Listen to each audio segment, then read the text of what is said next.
এরপরেই দেখছি বাবার পায়ে চটি নেই, তো আমি নাচতে নাচতে গিয়ে চটিটা নিয়ে আসলাম যাতে বাবা পায়ে দিতে পারে। আর এখানে পিঁপড়েগুলো সব চলে গেছে, আর যেই পিঁপড়েগুলো সব মরে গেছে সেই পিঁপড়েগুলোর হুলগুলো সব মেঝেতে পড়ে রয়েছে, যেই কারণে আমি চটিটা এনে দিয়েছি যাতে হুলগুলো পায়ে না ফুটে যায়।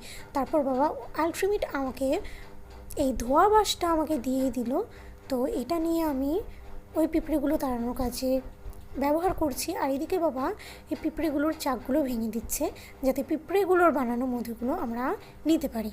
আর আমি আড্ডা মারলাম। তো পিঁপড়ে না, মৌমাছি, তোমরা সকলেই জানো যে মৌমাছির মৌচাক হয়, মৌমাছির মধু হয়।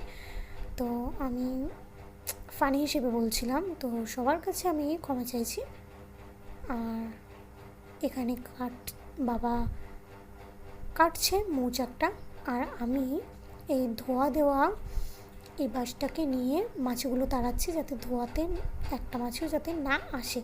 আর আমাদের অজান্তেই আমাদের বাড়ির ছাদে একটা আমাদের ছোট্ট চালা মতো আছে, যেটাতে এই মাছিগুলো এসে তাদের চাক তৈরি করেছিল আর এখানে মধু তৈরি করেছিল।